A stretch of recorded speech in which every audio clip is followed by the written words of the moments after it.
Қалмақан Әбдіқадыров 1903 жылы 14 сәуірде қазіргі Қызылорда облысының Шиелі ауданында дүниеге келді. Ауыл арасында ақын жігіт атана бастаған Қалмақан Қазақстан астанасы Орынбордан Қызылорда қаласына көшіп келгенде жаңа өмірге белсене қатысу үшін 1925 жылы 22 жасында қалаға келді.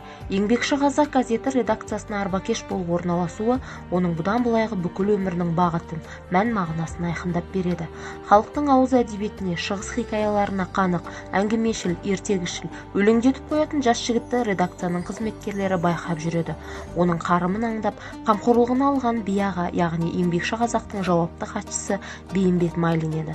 Осылайша би ағаның қамқорлығы арқасында Қалмақанның өлеңі алғаш рет баспа жүзін көреді.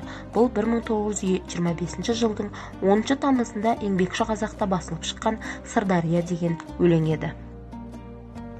Қалмақан Әбдіқадыровтың белсене атсалысқан бір саласы балалар әдебиеті. Ол қазақ кеңес балалар әдебиетінің негізін қалаушылардың бірі. Оның тағылымды да тартымды қаламынан әр кезде шыққан Алатаудың бауырында, Боранбай ауруханада, Өміртайдың ауылы, Есек пен өгіз, Тапқыш, Амантай, Тәтті қауын, ертегілер, алдар көсе әңгімелері, басқа да туындылары осы күнгі аға буын атанған ұрпақ өкілдерінің әлі де жадында. Оның шебер қаламынан шыққан шұрайлы туындылары әрдайым балалар түгілі үлкендер де сүйіп оқитын шығармалар болып қала бермек.